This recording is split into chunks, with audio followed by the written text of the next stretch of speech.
नमस्कार, बहुत स्वागत है आप सभी का 24 के रण में। मैं हूं आपके साथ लोकेंद्र त्यागी। लोकसभा के रण में कांग्रेस को लगातार झटके लग रहे हैं। तीसरे चरण से पहले कांग्रेस को 440 वोट का झटका लगा है। दरअसल लोकसभा प्रत्याशी अक्षय कांति बम, जिन्होंने इंदौर से बीजेपी के खिलाफ ताल ठोक रखी थी, जो लगातार प्रचार कर रहे थे, वो बीजेपी प्रत्याशी शंकर लालवानी के खिलाफ चुनाव लड़ रहे थे। अब वो बीजेपी के हो गए हैं। गली गली, गांव गांव जाकर कांग्रेस को वोट देने की अपील वो कर रहे थे। लेकिन 29 अप्रैल की सुबह अचानक प्रदेश की राजनीति पूरी तरह से पलट गई। बम अचानक कलेक्ट्रेट कार्यालय पहुंचे और नामांकन वापस ले लिया।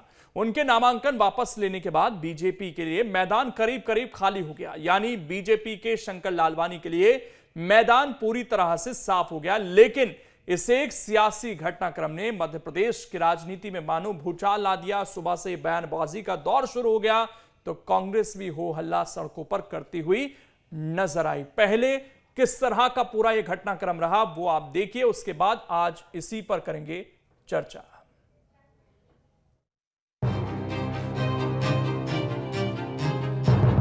तीसरे चरण के मतदान से पहले मध्य प्रदेश के इंदौर से कांग्रेस का पत्ता साफ हो गया है।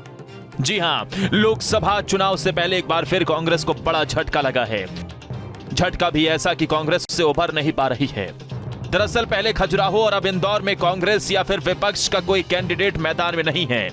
इससे साफ अंदाजा लगाया जा सकता है कि इंदौर और खजुराहो में बीजेपी की जीत ज्यादा मुश्किल नहीं होने वाली। वोटिंग से पहले कोई प्रत्याशी जीत जाए, इस तरह के मामले बहुत ही कम देखने को मिलते हैं। लेकिन लोकसभा 2024 के चुनाव में दूसरे चरण का मतदान हुआ है और 3 सीटें ऐसी हैं जिन पर बीजेपी की जीत का रास्ता साफ माना जा रहा है। दरअसल मध्य प्रदेश की इंदौर लोकसभा सीट पर नाम वापस लेने के आखिरी दिन कांग्रेस प्रत्याशी अक्षय कांति बम ने अपना नाम वापस लिया। इसके बाद अक्षय कांति बम बीजेपी में शामिल हो गए। वहीं मोती सिंह पटेल का भी नामांकन निरस्त हो गया। मोती सिंह पटेल ने निर्दलीय प्रत्याशी के तौर पर नामांकन किया था। राष्ट्रहित की जागृति के लिए, देश प्रेम के संभाव के लिए, हमारे सनातन धर्म के पूरे विश्व में प्रचार के लिए, एक संपूर्ण और अच्छा श्रेष्ठ भारत के लिए, हर वर्ग के विकास के लिए और समाज के, हमारा जो सनातन धर्म है उसके जो ध्वजारोहक हैं हमारे आदरणीय नरेंद्र मोदी जी के नेतृत्व में, एक भारत श्रेष्ठ भारत के लिए। और मेरा यहाँ से सबका कहना है कि आदरणीय नड्डा जी, आदरणीय अमित शाह जी और हमारे यहाँ के मध्य प्रदेश के मुख्यमंत्री आदरणीय मोहन यादव जी, हमारे जगदीश देवड़ा जी, हमारे कैलाश विजयवर्गीय जी, इन सब के विजन के लिए, इन सब के परिश्रम के लिए मैंने मंजिल पे चलना जरूर शुरू करा था, बस थोड़ा सा रास्ता बदला है। बम के नाम वापस लेने के बाद कांग्रेस मोती सिंह पटेल का समर्थन करने पर विचार कर रही थी। तभी उनका पर्चा खारिज होने की खबर आ गई, जिससे इंदौर में कांग्रेस को डबल झटका लगा। वहीं बीजेपी के कद्दावर नेताओं में शामिल कैलाश विजयवर्गीय ने सोशल मीडिया साइट एक्स पर एक तस्वीर शेयर कर इस मसले को और भी सनसनीखेज बना दिया था। एमपी में इस राजनीतिक भूचाल के बाद सवाल खड़ा हो रहा है कि आखिर बम ने नामांकन वापस क्यों लिया। ऐसे में सबसे बड़ी वजह है कांग्रेस के वरिष्ठ नेताओं द्वारा उनकी अवहेलना। जिस वक्त अक्षय कांति बम नामांकन दाखिल करने गए थे, उस वक्त कांग्रेस का कोई बड़ा नेता उनके साथ नहीं था। इसके अलावा जब वो प्रचार करने निकले तब भी वरिष्ठ नेताओं ने उनका साथ नहीं दिया। बम इन सब बातों से नाराज थे। इसके बाद ऐसा हो सकता है कि उन्होंने कांग्रेस छोड़ने का फैसला किया हो। तो वहीं एमपी कांग्रेस के अध्यक्ष जीतू पटवारी इन सब के पीछे बीजेपी का हाथ होना बता रहे हैं। उन्होंने कहा कि अक्षय कांति बम को रात भर कई प्रकार की यातनाएं दी गई। पुराने मामले में 307 की धारा लगाई गई। हर प्रकार से डराया धमकाया गया। इसके बाद साथ ले जाकर नामांकन वापस कराया गया। जबकि कार्यकारी अध्यक्ष देवेंद्र यादव ने आरोप लगाया है कि कांग्रेस के बड़े नेता पैसे लेकर टिकट बांट रहे थे। मैंने टिकट ताकत से मांगा था कि इससे अच्छा चुनाव लड़ूंगा, मगर पैसे को देखते हुए हमारे कांग्रेस के नेताओं ने टिकट दिया। क्यों दिया उसको? क्या योगदान था उसका कांग्रेस के लिए? क्या योगदान था? कौन सा उसने संघर्ष करा कांग्रेस के लिए जो आपने उठा के उसको टिकट दे दिया? क्यों दिया? ये पार्टी हाईकमान को देखना चाहिए। आप हमारे जैसे कार्यकर्ताओं को मार रही कांग्रेस। ये कोई पहली बार नहीं है जब कांग्रेस को लोकसभा चुनाव के दौरान बड़े झटके लगे हों। इससे पहले मध्य प्रदेश की खजुराहो लोकसभा सीट कांग्रेस ने गठबंधन के तहत उम्मीदवार समाजवादी पार्टी का उतारा था, लेकिन यहां भी एसपी प्रत्याशी का नामांकन रद्द हो गया था। खजुराहो में बीजेपी के प्रदेश अध्यक्ष वीडी शर्मा मैदान में हैं। वहीं सूरत लोकसभा सीट पर बीजेपी प्रत्याशी मुकेश दलाल ने निर्विरोध जीत दर्ज की। इस सीट पर कांग्रेस प्रत्याशी नीलेश कुंभानी का फॉर्म रद्द हो गया था, जिसके बाद बाकी निर्दलीय प्रत्याशियों ने भी नाम वापस ले लिया। इस तरह चुनावी मैदान में बीजेपी प्रत्याशी मुकेश दलाल के अलावा कोई प्रत्याशी मैदान में नहीं है। जाहिर है इंदौर में 13 मई को वोटिंग होगी और अब यहां बीजेपी के लिए कोई बड़ी चुनौती भी नहीं है, क्योंकि कांग्रेस के लोकसभा प्रत्याशी अक्षय बम ने नामांकन वापस ले लिया है और वो बीजेपी में शामिल हो गए हैं। ऐसे में देखना होगा कि कांग्रेस कैसे इस बड़े झटके से उबर पाती है और बाकी चरणों पर ध्यान दे पाती है। Team news state.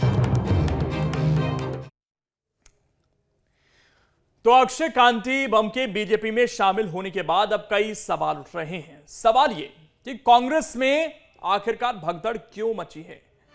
सवाल ये कि उम्मीदवारों की नाम वापसी से आखिरकार यहां मैसेज किया जा रहा है, और सवाल ये कि क्यों कांग्रेस उम्मीदवारों को पार्टी की जीत पर विश्वास नहीं रहा। उम्मीदवारों के चयन में कांग्रेस से कहीं चूक हो गई, और सवाल ये कि बीजेपी के लिए क्या एक तरफा मुकाबला यहां पर बन रहा है। इसी पर चर्चा करेंगे। 3 खास मेहमान जुड़ गए हैं।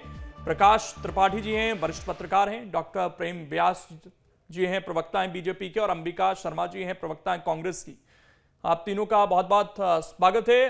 अंबिका जी, ये भगदड़ कांग्रेस के अंदर रुक क्यों नहीं पा रही है, और जिन लोगों को आपने खड़ा किया प्रत्याशी बनाकर वो ही पार्टी का साथ छोड़ रहे हैं? देखिए, भारतीय जनता पार्टी का जो काला सच है देश की जनता के सामने आ रहा है।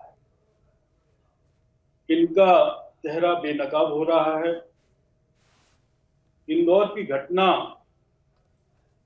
आप देख रहे होंगे, जिस प्रकार से भारतीय राष्ट्रीय कांग्रेस के प्रत्याशी को भारतीय जनता पार्टी के 2 वरिष्ठ नेता, या हम ये कहें कि प्रभावशाली नेता जो सत्ता से संपन्न हैं, रमेश मेहदोला और कैलाश विजयवर्गीय, जिस प्रकार से उसको ला रहे हैं, इससे साबित हो रहा है कि भारतीय जनता पार्टी अब इस स्तर पर उतर आई है कि एन केन प्रकारेण हम सत्ता को हासिल करें। उसके लिए सत्ता का जितना भी क्रूरतम दुरुपयोग हो सकता है वो भारतीय जनता पार्टी कर रही है। लेकिन अंबिका जी, एक सवाल तो जनता पूछेगी कि अगर ये एन केन तमाम प्रकरण करने हैं तो फिर एक इंदौर सीट क्यों? वो तो जहां 543 सीटों पर चुनाव हो रहा है सब पर कर दें। वहां तो नहीं हो रहा है, वहां पर आपके प्रत्याशी चुनाव भी लड़ रहे हैं, 2 चरण का चुनाव भी हो चुका है, आप दावा भी कर रहे हैं कि हम उन सीटों पर जीत रहे हैं। जहां पर इनको संभावनाएं दिखती हैं कि इस व्यक्ति को, इस प्रत्याशी को हम अपने प्रभाव में लेकर, प्रेशर में लेकर, दबाव डालकर, आतंकित करके हम यहाँ पर अपना मैदान साफ कर सकते हैं। मतलब वो प्रत्याशी चयन में कमजोर हुआ ना आपके वहां पर जो नेता हैं, वही कह रहे हैं फोन कर उनकी बाइट हमने चलाई, वो कह रहे हैं कि पैसे लेकर आपने उनको टिकट दे दिया। ये कोई बीजेपी के नेता नहीं कह रहे हैं, कांग्रेस के नेता आरोप लगा रहे हैं आप पर। पूरे देश की जनता जिस प्रकार से हमारे प्रत्याशी को आता हुआ देख रही है निर्वाचन अधिकारी की तरफ, और रमेश मेहदोला जी उसके साथ आ रहे हैं, कैलाश विजयवर्गीय जी उनके साथ आ रहे हैं, ऐसा लग रहा है जैसे पकड़ करके लाई जा रही हो उसको। ये स्वस्थ परंपरा है क्या? आप डेमोक्रेसी को कहां ले जाना चाहते हो? इस देश की डेमोक्रेसी को आप क्या विरासत छोड़कर जा रहे हो?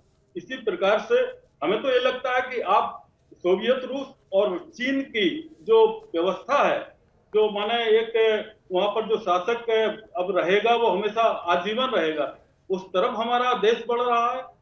हमारे देश की जनता इस बात को अच्छी तरह से समझ रही है। लेकिन आप अपने नेताओं की बात नहीं सुनते हैं, आप रूस तक पहुंच जाते हैं, चीन तक पहुंच जाते हैं। आपके नेता क्या कह रहे हैं उनको सुनते हैं आप? वो कह रहे हैं कि हम अच्छे से चुनाव लड़ लेते। उनको टिकट क्या सोच कर दिया, क्या उनका कांग्रेस में योगदान था, क्या इंदौर के लिए उन्होंने किया, वो इस तरह के सवाल पूछ रहे हैं। जो चले गए वो तो गए, लेकिन जो वर्तमान में हैं वो सवाल उठा रहे हैं आप लोगों के थिंक टैंक पर। उसका तो जवाब दीजिए कम से कम। हमारी कांग्रेस कमेटी ने बिल्कुल सोच समझकर एक उपयुक्त और उचित प्रत्याशी को टिकट दिया था।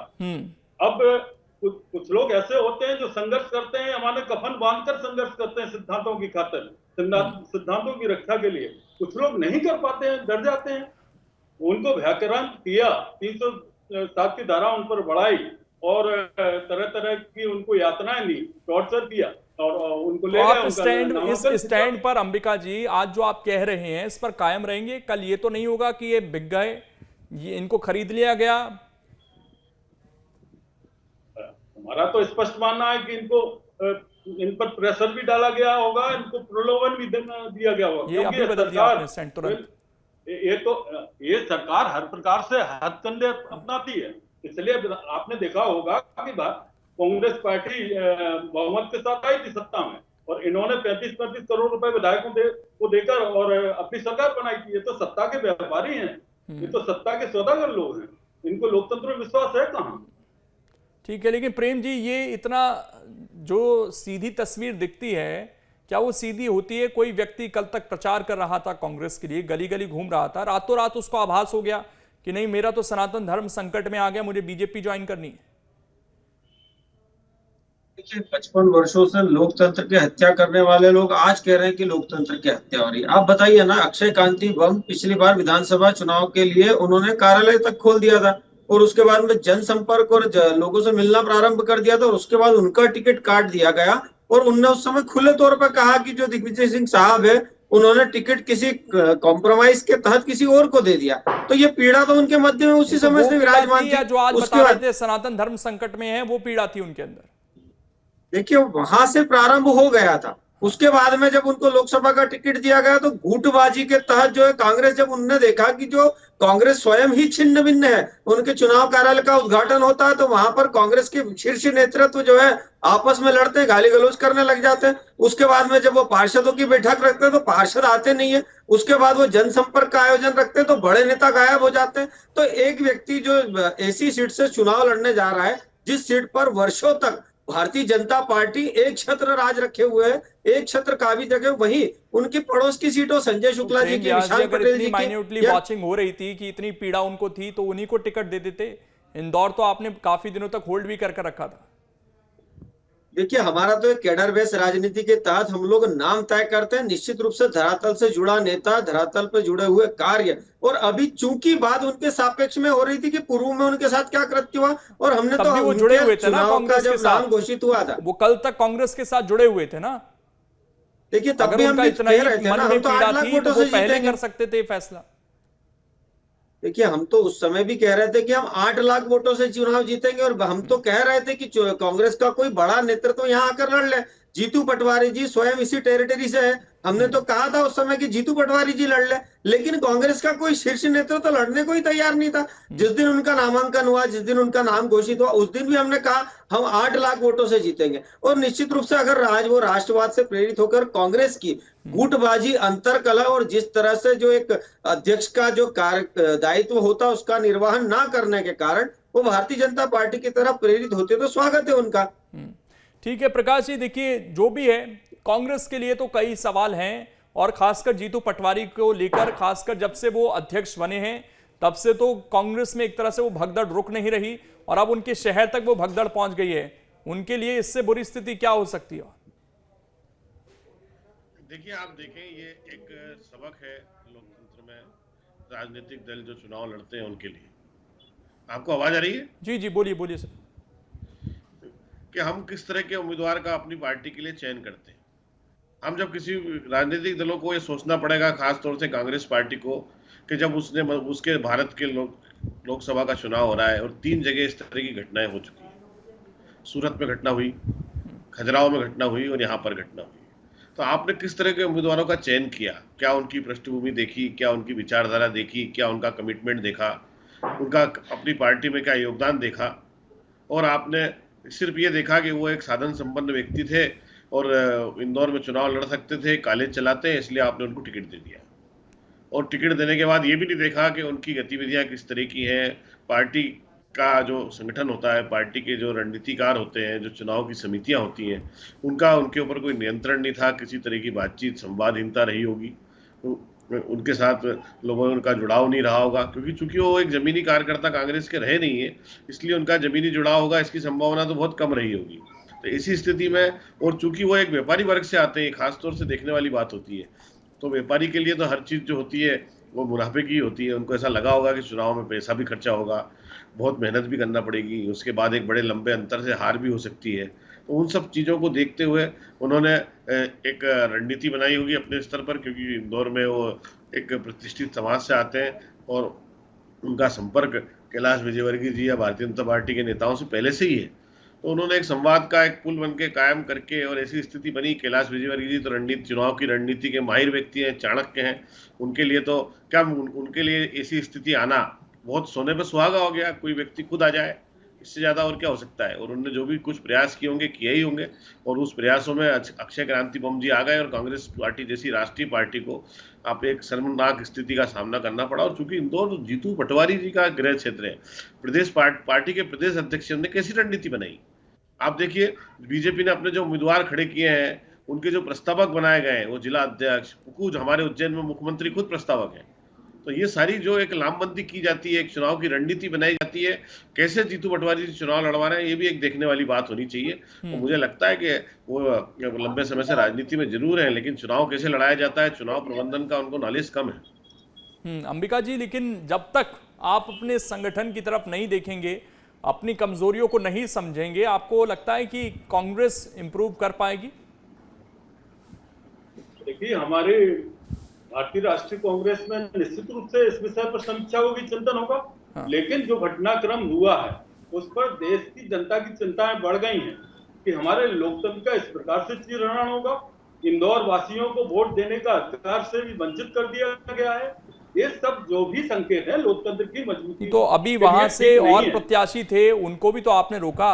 अगर जैसे आप कह रहे हैं कि उनको डराया धमकाया गया, प्रत्याशी बनाया गया, वहां 4 और लोग भी तो गए थे ना नामांकन अपना वापस लेने, उनको किसने रोका? क्या वो उसको आप किस कैटेगरी में रखेंगे फिर? ये सत्ता का क्रूरतम दुरुपयोग कर रहे हैं। आप भी जानते, हम भी जानते, पूरे देश नहीं। तो वो क्या था, जो लोग वापस लेना चाहते थे उनको रोका जा रहा था? वो हो सकता है अपनी मर्जी से गए हो वहां पर लेने। अपनी मर्जी से ना तो किसी ने नामांकन लिया। अगर अपनी मर्जी से सहज रूप से गए होते तो इनके साथ रमेश मेहदोला जी नहीं जाते, कैलाश विजयवर्गीय जी नहीं जाते, आज ये प्रश्न पैदा नहीं होते। हमारा निवेदन केवल इतना है कि आज अटल जी की आत्मा क्या कह रही होगी।